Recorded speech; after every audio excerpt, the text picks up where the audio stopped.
دیوانہ ہو گیا، اس کی بات نہ ماننا، دل کیسا فیل کرتا ہوگا رسول اللہ کا؟ اچھا آپ دیکھیں رسول اللہ کی بھاگ دوڑ، پھر بھی جاتے ہیں، ہر ایک کے پاس پہنچتے ہیں. کبھی آپ صلی اللہ علیہ وسلم طائف جاتے ہوئے نظر آتے ہیں، کبھی آپ صلی اللہ علیہ وسلم اپنے ساتھیوں کے درمیان ہیں، اور ساتھی اتنے عزیز ہو جاتے ہیں. دنیا میں اس دھرتی پر اللہ کی ذات کے بعد جو چیز ایک مومن کو عزیز ہوتی ہے وہ ایمان کے ساتھی. کوئی چیز ان سے زیادہ پیاری ہو نہیں سکتی، ان کا کوئی دکھ قابل برداشت نہیں ہوتا، ان کے بارے میں انسان اتنا سینسٹیو ہو جاتا ہے، کوئی غلطی ان میں دیکھ نہیں سکتا، ان کو اللہ کے راستے میں آگے بڑھتے دیکھتا ہے تو اور پش کرتا ہے، ہر چیز ان کے آگے حاضر کر دیتا ہے، ڈال دیتا ہے. اور وہ ساتھی اگر اذیتوں میں مبتلا ہوں، کسی کی مشکیں کسی جا رہی ہوں، کسی کو شہید کیا جا رہا ہو، کوئی گھر چھوڑ کے چلا گیا، ذرا رسول اللہ کے دل کے ٹکڑوں کو تو دیکھیے. کوئی حبشہ میں ہے، کوئی مشکیں کسی کی کسی جا رہی ہیں اور اسے شہید کیا جا رہا ہے. سمیہ، یاسر، دونوں کو مار ڈالا تھا. کسی کے سینے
ایسا مجھے لگتا ہے ایک روشنی آئی ہے آسمان سے اور رسول اللہ صلی اللہ علیہ وسلم کا احاطہ کر رہی ہے.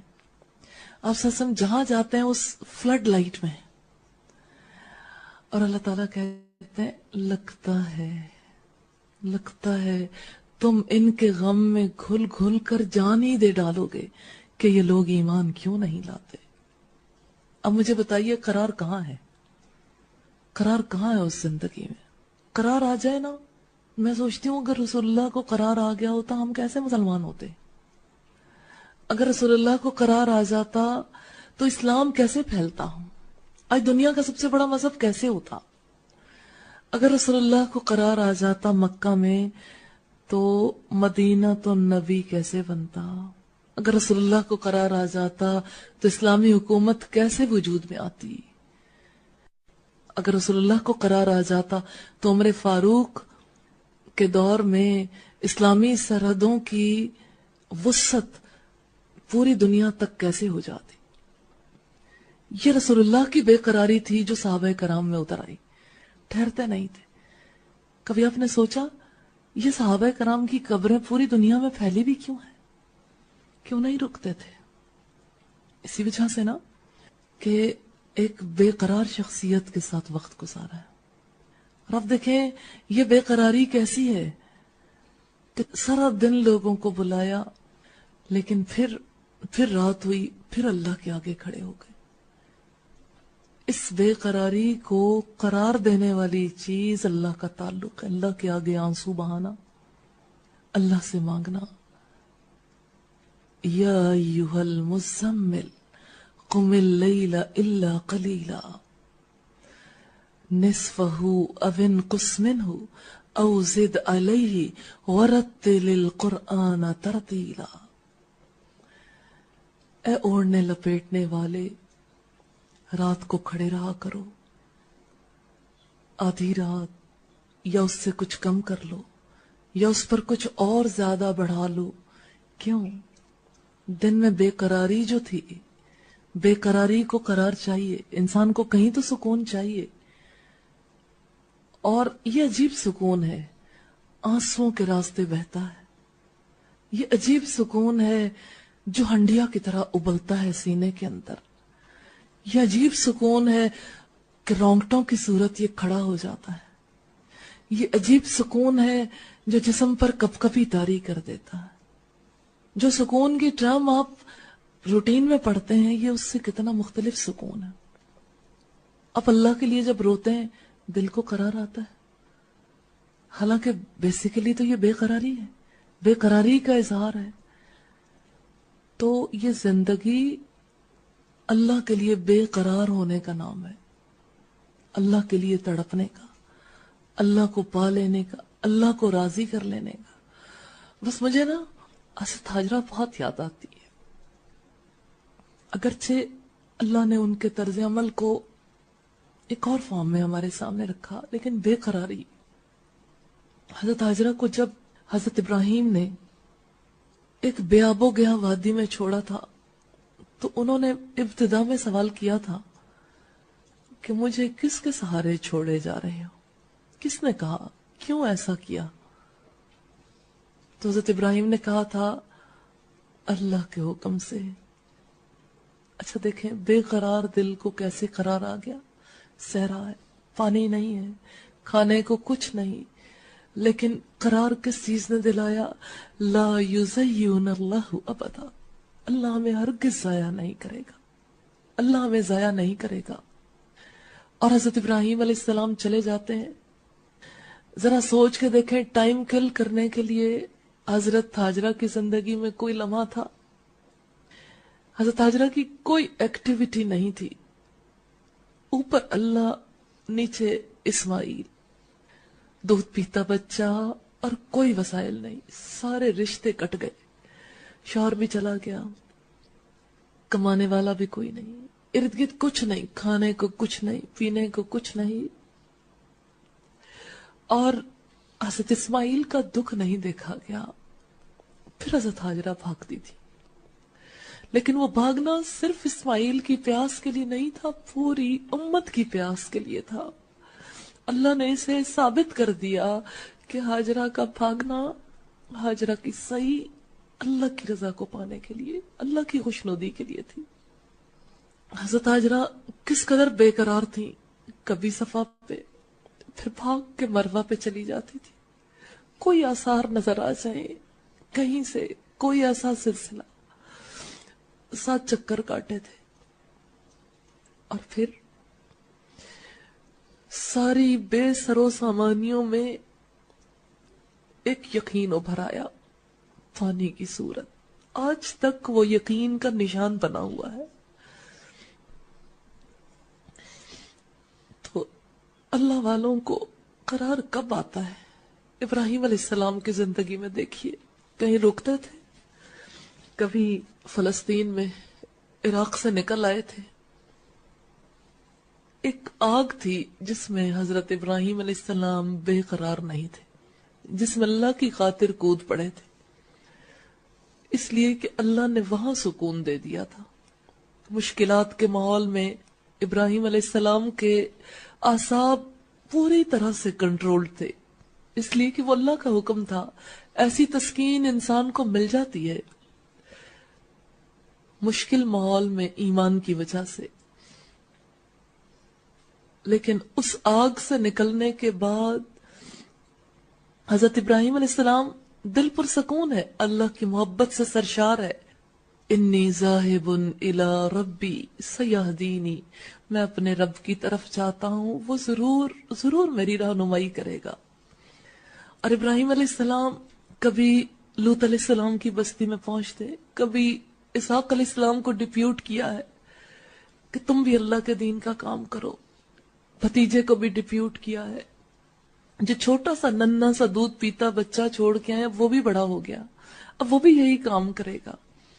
اللہ کا کام کرے گا. حضرت ابراہیم علیہ السلام کیسے گھومتے پھرتے ہیں, ہے کہیں قرار؟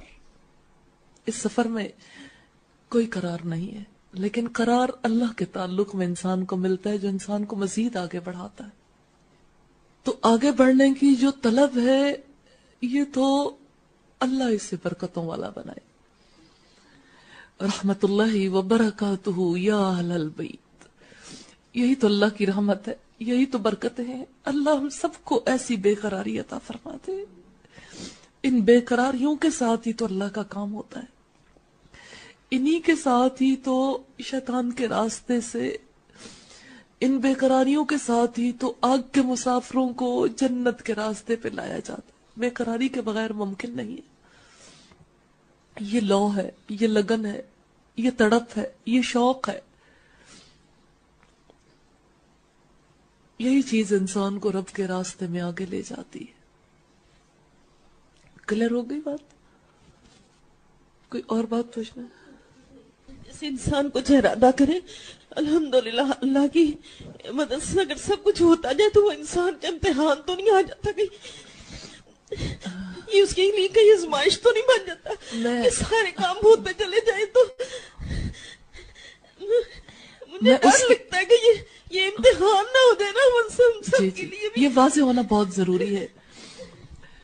میں وہ چیز آپ کے سامنے رکھنا چاہتی ہوں جو رب العزت نے نبی صلی اللہ علیہ وسلم کے سامنے رکھی.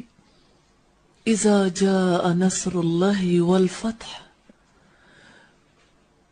جب اللہ کی مدد آ جائے اور فتح نصیب ہو جائے. وَرَأَيْتَ النَّاسَ يَدْخُلُونَ فِي دِينِ اللَّهِ أَفْوَاجًا, اور تم لوگوں کو دیکھو کہ جوق در جوق اللہ کے دین میں داخل ہو رہے ہیں. فَسَبِّحْ بِحَمْدِ رَبِّكَ وَاسْتَغْفِرْهُ إِنَّهُ كَانَ تَوَّابًا, پھر اپنے رب کی حمد کے ساتھ اس کی تسبیح کرو, اس سے مغفرت مانگو, اس سے بخشش مانگو. وَاسْتَغْفِرْهُ, اس سے بخشش مانگو. إِنَّهُ كَانَ تَوَّابًا, یقیناً وہ توبہ قبول کرنے والا مہربان ہے. سب سے بڑھ کر توبہ قبول کرنے والا.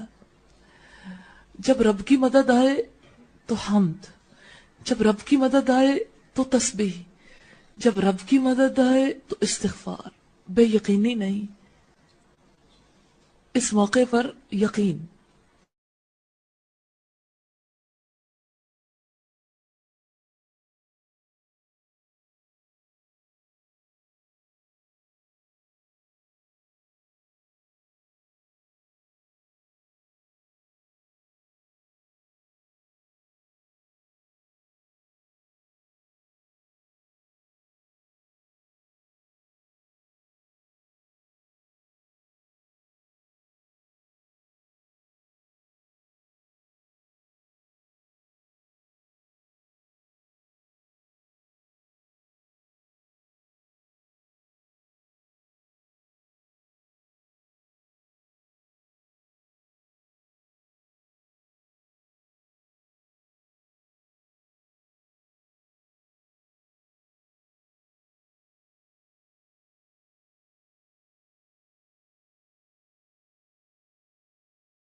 اقبال نے اسی چیز کو واضح کیا کہ ہاتھ ہے اللہ کا بندہ مومن کا ہاتھ.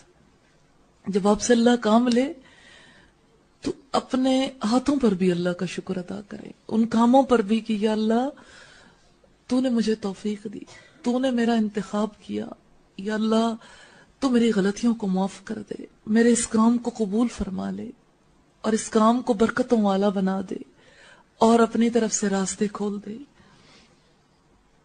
سوال یہ کہ جب گھر سے ہی اللہ کا دین پڑھنے کے لیے آئے ہیں تو اللہ دیکھ بھی رہا ہے ہمارا وجود بھی جہاں پہ ہے, چاہتے بھی ہیں, لیکن اللہ تو جو چاہے کر سکتا ہے. لیکن جب دل پہ کوئی بات اترتی نہیں تو اللہ اگر چاہے تو دلوں کو پھیر سکتا ہے.